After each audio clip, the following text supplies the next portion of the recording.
세대주의의 율법관과 그 약점. 십계명의 서문에서부터 구원과 율법을 나눌 수 없는 것으로 명시적으로 가르쳤지만 여전히 사람들은 율법과 복음을 구분하려는 경향이 있다. 특히 우리나라에서는 세대주의적인 오해가 널리 퍼져 있기 때문에 이 문제를 바르게 생각할 필요가 있다. 세대주의자들은 구약은 율법의 시대이고 신약은 은혜의 시대라고 양분하여 율법의 시대는 이미 지나갔고 이제는 은혜의 시대라는 식으로 가르침으로써 교회에 많은 폐해를 끼쳤다. 그 폐해 중에 하나는 시대적인 구분을 개인에게 적용하여 개인적으로도 율법으로 죄를 철저히 깨닫는 단계가 있고 그 후에 은혜를 맛보는 단계가 있다는 식의 생각을 하게 된 것이다. 전적으로 틀렸다고는 할 수 없겠으나 매우 부족하고 또한 신자를 오도할 가능성이 있는 주장이다. 복음과 율법을 그릇되게 대립시키는 경향에서 벗어나려면 율법을 좀 더 바르게 알아야 한다. 하나님의 율법은 하나님의 속성을 반영하고 있기 때문에 영원한 것이다.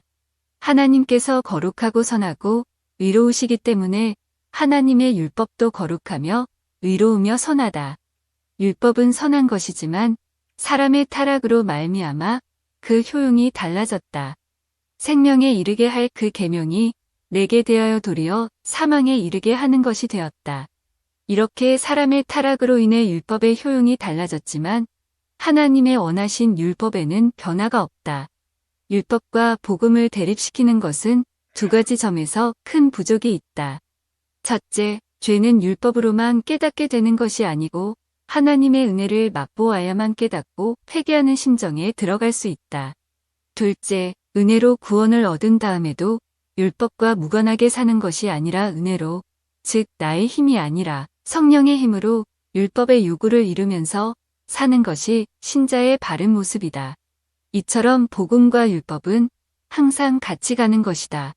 우리가 하나님께서 요구하시는 율법의 모든 말씀을 지키지 못하였음을 깨달을 때에 우리는 회개하면서 복음을 믿는 것이고 하나님께서 우리의 구원을 위해 행하신 복음의 소식을 듣고 믿었을 때에 우리는 성령을 의지하여 율법의 모든 요구를 행하면서 사는 것이다.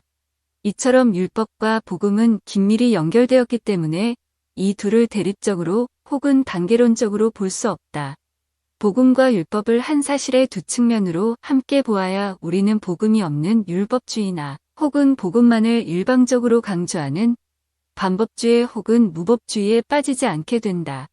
나의 묵상, 율법과 복음을 대립시키는 문제점에서 유익을 얻었다. 첫째, 율법만이 아니라 복음을 통해서 죄를 깨닫게 된다는 것이다. 그렇다. 하나님의 은혜를 받을 때 나의 연약함을 알고 하나님의 사랑에 감사하게 된다. 이것이 참된 은혜의 받음이다. 둘째, 구원받은 이후 우리는 복음 안에서 사는 것만이 아니라 율법과도 함께 산다는 점이다. 성령의 힘으로 하나님의 율법에 순종하며 거룩하게 되어야 한다. 그럴 때 하나님의 뜻과 통치 속에서 사는 것이다. 그렇다. 우리는 복음과 율법과 함께 사는 법을 배워야 한다. 그래야 하나님께서 원하시고 기뻐하시는 삶을 살 수 있다. 아멘.